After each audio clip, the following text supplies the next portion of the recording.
Welcome back to the Team to Beat Miami Heat podcast, your one-stop shop for daily Miami Heat content. Before we get into today's episode, just want to thank everybody for supporting the channel, pushing to 2,000 subscribers. So if you do enjoy the content or if you're new here, don't forget to subscribe. So for today's episode, I want to talk about a specific topic for the upcoming season. And I want to talk to you guys about who I think is going to be initially having more playing time and a bigger role for the Miami Heat this upcoming season. So, will it be Pelle Larsson, our second round pick from Arizona, or will it be Keshad Johnson, our undrafted pick from Arizona as well? So, both of these guys obviously bring something unique to the table, but who's poised to make the biggest impact off the bench this season? So, let's break it down. So first up, we got Pelle Larsson. He was our second round pick, and he's a Swedish guard slash forward hybrid, and he's shown that he could be a versatile player, especially in college. He showed that a little bit in the summer league as well. He does have a pretty good high basketball IQ. He does have the ability to play multiple positions. Um, he could play the shooting guard, he could play the small forward. So I think initially that is one of the things that could give him an edge, especially in the Miami Heat system, because they do value versatility in their players. But what stands out the most about Pele is his shooting touch. So in college, really good shooter. He needs to prove that that can translate on the NBA level. And he showed he could do that a little bit in the summer league.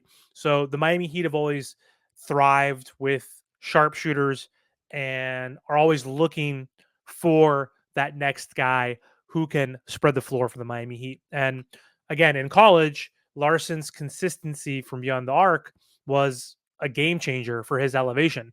Um, he also is not a bad playmaker. He's not a point guard, but his playmaking skills are solid, and he could be another ball handler off the bench. The Miami Heat don't have a starting true point guard or a backup point guard, essentially. So having him as another ball handler on the bench could be, something that is much needed for this Miami Heat.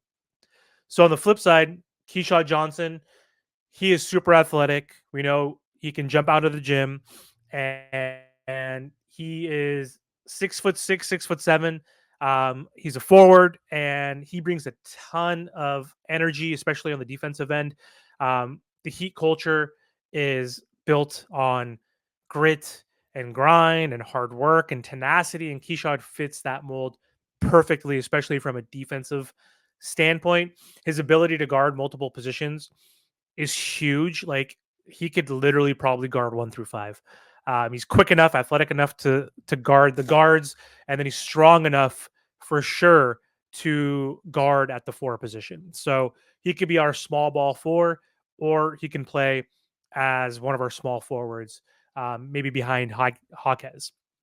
But either way, his ability to play again multiple positions on defense, his tenacity on the boards as well. He's a good rebounder. Are exactly what the Miami Heat need from someone coming off the bench, especially when they're matching up against the Eastern Conference elite forwards. And let's not forget that Keshad is not a slouch on offense either. He's not the best offensive player. That is something he needs to develop. He needs to develop his jump shot. He needs to improve his 3-point shot in order to get meaningful minutes. He needs to improve on his mid-range jumper. And if he does those things, he'll definitely be a big piece in this rotation because, again, he's already good at finishing the rim. He's a high flyer, um, really good transition player. And then, of course, his defense. But he is developing that jumper, as I mentioned. And, of course, his forte is going to be maybe in that dunker spot, essentially. Or he'll need to be in the corners once he does develop that 3-point shot, kind of like how PJ Tucker was, or even a Haywood Highsmith, by spreading the floor, creating the lanes for Jimmy, Bam, Tyler, and Terry to operate in. But either way, both players are going to be, contributing, I believe, because the Miami Heat need to inject that youth into the system. And there's always going to be injuries with this Miami Heat team. But either way, so who's likely to see more playing time initially at the beginning of the season. And this is where it gets interesting. Pele Larsson might get that early nod, I think, because of his offensive ability, because of his shooting. The Miami Heat have lacked shooting. They've been in the bottom 10 in terms of offensive rating the last 2 seasons. The last 3 seasons, they've been bottom 3 in points per game. So offense is something the Miami Heat desperately needs. Last year, they were a top 5 defensive team. So they should be okay in that area. They should still be a top 10 team, even though they lost Caleb Martin and a few other players. But they added Khalil Ware, who's going to be a good defensive player, and Josh Richardson will be coming back after he was injured. He's a good defensive player off the bench. Haywood Highsmith, we re-signed him. He's a good defensive player. And then other players are improving, like Jovic. Tyler Hero is even improving on that end. Duncan Robinson. So um, I think he's going to get the nod. I think Pele is going to get the nod because of the ability to spread the floor, um, especially with Tyler Hero potentially taking on a larging scorer load. We want to be able to have another player if we do stagger Terry and Tyler, have Tyler next to another guy who could shoot threes. So that way, because Tyler is becoming a better playmaker, averaged like 5 assists per game. So when Tyler does try to go downhill, if he gets double teamed, he can have one of his teammates open for a three, and that person would be Pele. So I think Eric Spoelstra can lean on him for his shooting, but also, again, like I mentioned earlier, his playmaking perhaps and his ball handling that's improving. So I think that could help him earn that significant bench role. And of course, he was actually drafted, right? He's one of our drafted players versus undrafted. So that might be another factor as well. But Keshad is not going to be far behind. His defensive versatility and rebounding will make him an immediate asset and glue guy off the bench. Like this guy has a two-way contract already, one of the three. He was given one immediately, basically, after a few games in the summer league. We saw the impact he had on both ends of the court, especially the defensive end. And so Spo can see that as an immediate asset, especially if there's injuries. If a Haywood gets hurt, if a Jaime gets hurt, like he's automatically going to be inserted into the back of that rotation, that 9 to 10 man rotation. But again, it depends on matchups, especially where the Heat, if they need a lockdown defender with Haywood Highsmith, they can bring him in as one of our physical, athletic um, guys off the bench. It might take a few games for Keshad to obviously get familiar with the speed of the NBA, as well as to carve out a consistent role. But don't be surprised if you see his minutes increasing as the season progresses. So, if we're looking at the big picture, who will have the most significant role by the end of the season? This is where I think Johnson's um, case strengthens a little bit, while Larson's shooting ability and playmaking and his ability to get to the rim are crucial. I think what the Miami Heat care about more is that prototypical 3 and D wing type player with athleticism, strength.